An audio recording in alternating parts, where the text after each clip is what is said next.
Kia ora guys, lama tidak ketemu. Apa kabar kalian semua? Semoga kabar kalian baik-baik saja ya. Hari ini saya akan bercerita bagaimana caranya saya bisa bekerja di New Zealand. Jadi saya akan mulai dengan cerita tentang aku, asalnya dari mana dan sedikit background. Lalu saya juga akan bercerita datang ke New Zealand pakai jalur apa. Saya juga akan bercerita tentang budget yang saya keluarkan, enaknya tinggal di New Zealand dan tentu saja tidak enaknya apa. Dan kalau sudah di sini, bagaimana caranya kamu bisa survive, thrive, dan sukses di negara ini. Jadi jangan kemana-mana, tonton sampai habis ya. Tidak kenal maka tidak sayang, begitu kata pepatah bukan? Maka saya akan memperkenalkan diri aku duluan. Namaku Derta Borupardede, biasa dikenal dengan sebutan Miss Ita.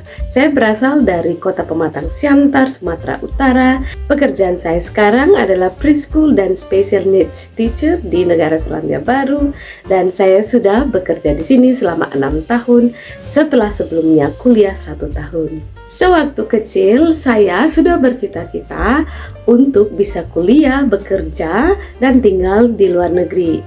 Hal ini berawal dari keinginan mama aku, Borussia Lagan, yang berasal dari desa Horsik di pinggiran Danau Toba, yang suka bercerita gimana temannya, anak temannya tinggal di luar negeri karena mereka menikah.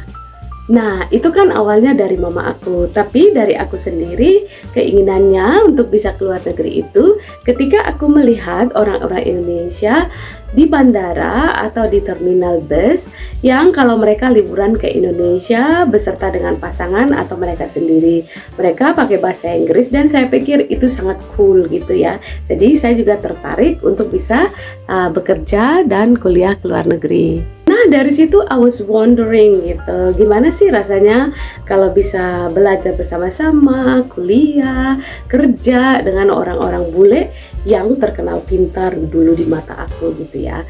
Waktu terus berlalu dan aku sudah lupa mimpi itu. Sampai satu kali aku ada dengar seminar agen rekrutmen dari Australia datang ke Batam untuk merekrut tenaga-tenaga ahli yang dibutuhkan di negara itu. Lalu saya ikut seminar itu dan mendengar gitu apa yang dibutuhkan, persyaratannya seperti apa. Nah, salah satu pekerjaan yang dibutuhkan waktu itu adalah jadi guru TK. Sehingga saya resign dari pekerjaan di perusahaan dan ganti karir menjadi guru TK. Tentu saja keputusan ini tidak mudah karena gajinya berbeda.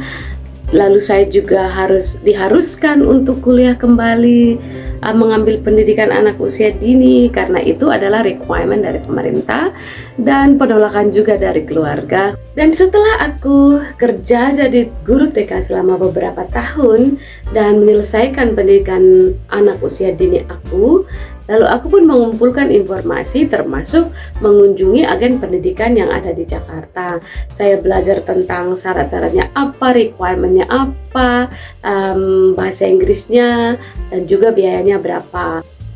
Tantangan terbesar yang saya hadapi ketika mempersiapkan diri untuk datang ke New Zealand, kuliah dengan biaya sendiri, adalah mengumpulkan duit. Itu yang paling utamanya.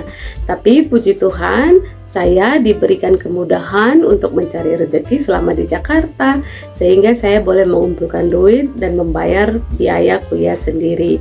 Tantangan yang kedua adalah mempersiapkan IELTS yang diminta. Karena pendidikan yang saya ambil adalah postgraduate diploma yang mengharuskan skornya itu 6,5 overall band dan tidak ada band yang di bawah 6,0. Saya harus ngambil kelas persiapan yang pertama selama 8 bulan dan tes yang pertama gagal teman-teman.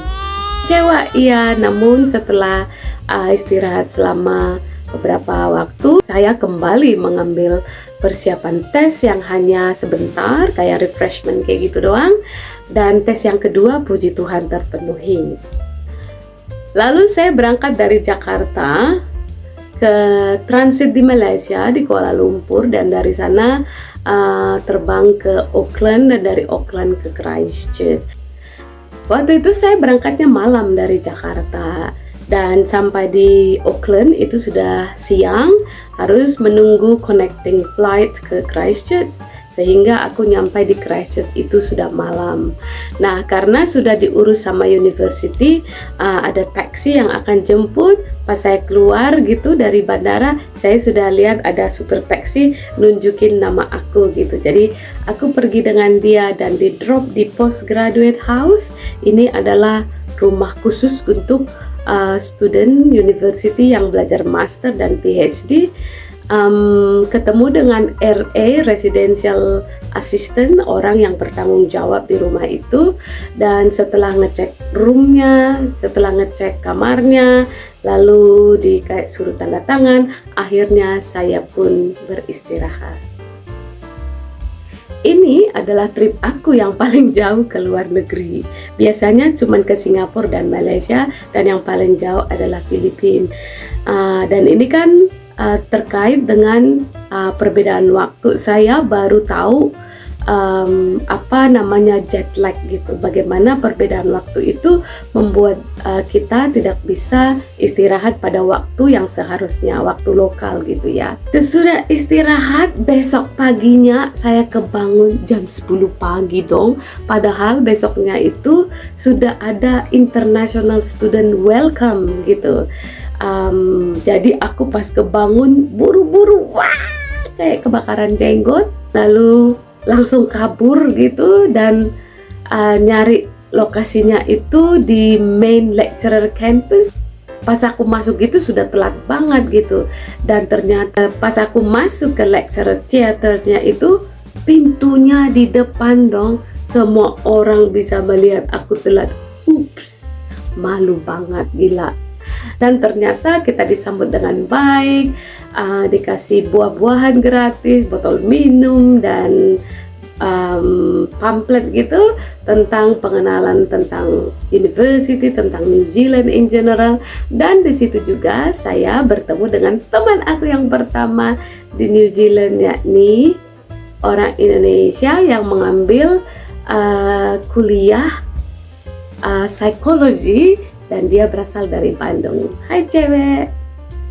Minggu-minggu pertama di Christchurch saya habiskan dengan mengenal tempat, belajar culture lokal, belajar naik bus seperti apa, belanja grocery di mana, make friends, pengenalan kampus, mengenalkan tugas-tugas. Selanjutnya sibuk dengan pekerjaan akademik, tugas-tugas, belajar, membaca, diskusi, dan hal-hal yang berkaitan dengan kuliah.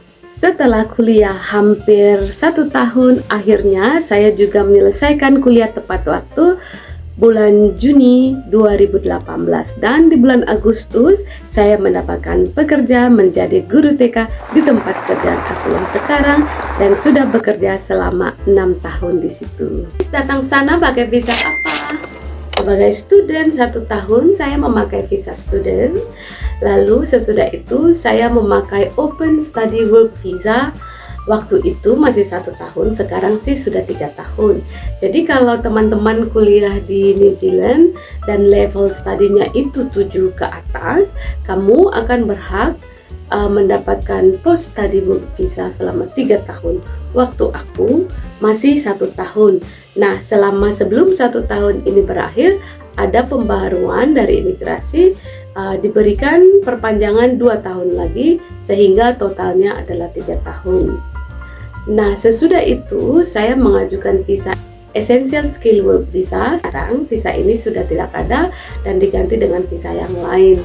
Nah, waktu megang visa ini itu zamannya COVID. Pemerintah sini mengeluarkan peraturan semua orang yang sudah tinggal dan bekerja di New Zealand selama 3 tahun ke atas boleh mengajukan residency visa. Walaupun tanpa regulasi yang baru itu, saya juga bisa mengajukan residence visa karena pekerjaan aku termasuk di dalam skill occupation list gitu. Jadi pekerjaan yang dalam jangka panjang sangat dibutuhkan di sini. Sekarang mari kita bicarakan hal yang paling penting, hepeng atau duit. Berapa sih duit yang aku butuhkan waktu datang ke sini? Hitung dari biaya mempersiapkan tes IELTS itu habiskan sebanyak 15 juta karena itu termasuk persiapannya 2 kali dan tes 2 kali gitu ya. Dan pembuatan visa sekitar 6 jutaan. Ini semuanya saya bulatkan gitu supaya enak ngomongnya, tapi supaya enak hitung-hitungnya, tapi sebenarnya bisa lebih dari sini. Lalu biaya kuliah yang saya bayarkan 1 tahun adalah 320 juta. Biaya Levi dan lain-lain itu kayak biaya administrasi di kampus itu sekitar 10 juta. Tiket pesawat 12 juta. Beli baju winter dan lain-lain itu 15 juta. Biaya akomodasi selama 4 bulan 35 juta. Ini adalah akomodasi di postgraduate house yang aku sewa dari pihak university. Kontraknya 4 bulan, jadi harus dihabiskan sesudah itu baru aku pindah gitu ke tempat yang lebih murah. Lalu aku juga bawa pegangan sekitar $800 atau 9 juta dan menyediakan uang tunjuk selama 150 juta. Totalnya 572 jutaan gitu. Banyak amat Miss, emang mahal ya kalau biaya sendiri. Dan sebenarnya uang aku nggak sampai segitu. Untuk uang tunjuk itu saya pinjam uang saudara. Karena kalau uang tunjuk sesudah visanya di approve kita bisa tarik kembali. Apa sih enaknya tinggal New Zealand?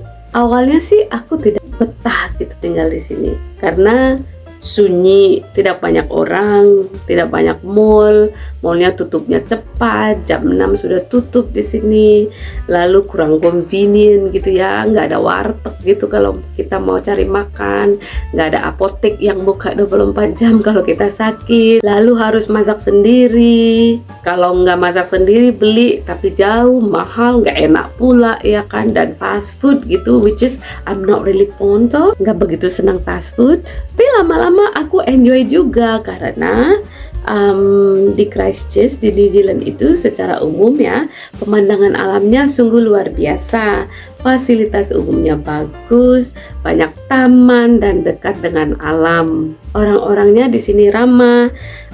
Aku ingat waktu aku masih baru-baru datang jadi student, aku ingin memperbaiki laptop begitu ya, terus aku berbaris gitu di reception itu. Pas giliran aku, receptionnya itu langsung tanya, "Kia ora, how can I help?" gitu.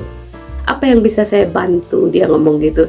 Dan itu something that intriguing to me karena datang dari Indonesia biasanya kan berbeda gitu penyambutannya gitu. Namun kalau di sini mereka itu yang kayak spirit of being helpful gitu sangat kuat. Saya juga pernah kehilangan handphone dan ada yang sampai ngantar ke rumah. Terus aku ingat aku juga pernah ketinggalan laptop gitu di perpustakaan kampus, nggak ada yang hilang, masih di situ gitu waktu aku jemput. Dan yang paling uniknya lagi kunci kamar gitu, kunci kamar kos waktu aku lagi jogging terus jatuh dari kantong di sekitar university, terus hilang kan. Aku bikin announcementnya di Facebook kayak gitu. Ternyata ada yang reply, "Ini nggak punya kamu, sudah aku kasih ke security office," gitu. Beneran itu kunci gua. Nah itu something that I'm really impressed of gitu. Lalu di sini juga udaranya bersih, hampir tidak ada polusi, gaya hidupnya layback, santai, tidak terlalu banyak stres karena di sini mementingkan kesehatan mental gitu ya, kesehatan well-being gitu. Jadi antara kerja dan keluarga atau waktu untuk diri sendiri itu harus berimbang. Nah, kalau ada enaknya pasti nggak ada enaknya, betul ya. Jadi yang nggak enaknya di sini ini adalah karena kita jauh dari negara kita, homesick itu paling ketara ya. Jadi kita kayak kangen pulang, kangen rumah, kangen teman-teman, kangen keluarga gitu ya. Lalu cuacanya, nah kalau lagi winter gitu cuacanya itu dingin, apalagi kalau hujan gitu, cuacanya bisa sampai di bawah 10 gitu, bahkan di bawah 0. Tapi yang paling dingin di sini yang pernah aku alami hanya sampai -7. Lalu harga-harga di sini mahal, harga bahan pokok mahal karena lokasinya yang terisolasi gitu dari negara-negara lain. Culture juga bisa menjadi masalah karena beda culture ya, cara orang-orang sini berpikir, bahasanya beda, terus cara mereka berbicara, pola pikirnya, terus gaya hidup anak mudanya seperti apa, pergaulan beda gitu ya. Jadi itu juga tantangan di sini. Nah, karena perbedaan culture juga, maka challenging to make friends, susah gitu berteman gitu, mencari teman itu susah gitu. Nah, kalau sakit tidak ada yang jual bubur ayam, tidak ada yang jual soto Lamongan, ya kan? Namun kita bisa siasati dengan misalnya harus connect dengan community yang we are sharing faith with, misalnya kayak organisasi keagamaan, ke gereja atau ke masjid gitu ya, atau masuk perkumpulan orang Indonesia. Jadi kalau kita kangen, kalau kita homesick gitu, bisa ketemu mereka dan punya teman yang bisa support gitu kalau kita butuh, kalau sakit kayak gitu ya. Lalu makan masakan Indonesia, makanan Indonesia itu sangat penting, bisa juga ngobatin homesick. Nah, gimana caranya menyikapi hal ini tergantung kitanya sendiri, mau atau mampu. Dan disinilah kemampuan beradaptasi dan resilient itu sangat penting gitu. Nah, kita kan bisa bergabung dengan komunitas Indonesia, bergabung dengan teman-teman di gereja kalau Kristen, ke masjid gitu ya, yang Muslim, atau organisasi agama lain kalau misalnya agama lain. Lalu kita juga bisa makan makanan Indonesia, masakan Indonesia gitu kalau kita feeling homesick. Kalau sudah datang sini, gimana caranya supaya kamu bisa thrive, sukses, survive kayak gitu ya di New Zealand itu? Yang pertama, stick to your goals gitu. Goalsnya mau ngapain di sini? Mau kuliah gitu ya. Kalau kuliah yang bagus, lakukan tugas dengan bagus, jangan kebanyakan main atau salah pergaulan begitu ya. Lalu yang kedua, kamu harus memiliki cultural intelligence, karena perbedaan culture antara culture Indonesia dengan New Zealand yang mayoritas adalah culture-nya bule, maka kita harus pintar-pintar gitu di sini, harus memiliki pengetahuan tentang culture mereka dan kita harus respect gitu ke culture-nya mereka. Lalu harus terus upgrade diri, ada misalnya ada seminar, ada training yang gratis, ikutin gitu, jangan capek gitu untuk meningkatkan kemampuan diri sendiri. Terus pintar-pintar mengelola keuangan biar nggak boncos. Lalu kamu juga harus maintain work-life balance gitu. Ini penting supaya nggak burn out gitu. Kan kita di luar negeri itu sendiri gitu, nggak dekat dengan keluarga, nggak banyak teman. Jadi kalau semua stres yang dapat dari kerja, culture atau cuaca itu pun bikin kita stres. Jadi kita harus yang pintar jaga diri sendiri, olahraga, bersosialisasi, nonton gitu ya. Jadi you need to look after yourself really well. Terus harus punya community engagement gitu. Jadi kalau di sini gabung dengan orang Indonesia gitu, nanti kan bisa sharing, bisa curhat. Kalau sakit kan ada yang bantuin, ada yang memperhatikan kayak gitu. Nah, yang terakhir harus memiliki kemampuan beradaptasi dan resilience gitu. Jadi harus tough gitu, harus tangguh, nggak boleh cengeng, nggak boleh gampang menyerah gitu. Kamu mau tahu pekerjaan apa aja yang pernah aku lakukan selama di New Zealand, baik sebagai student atau sebelum dapat pekerjaan di tempat aku yang sekarang? Tonton terus YouTube aku Itapedi. Jangan lupa like, komen, dan juga share video aku supaya aku lebih semangat buat video untuk kalian. Sampai ketemu kembali, Kakite!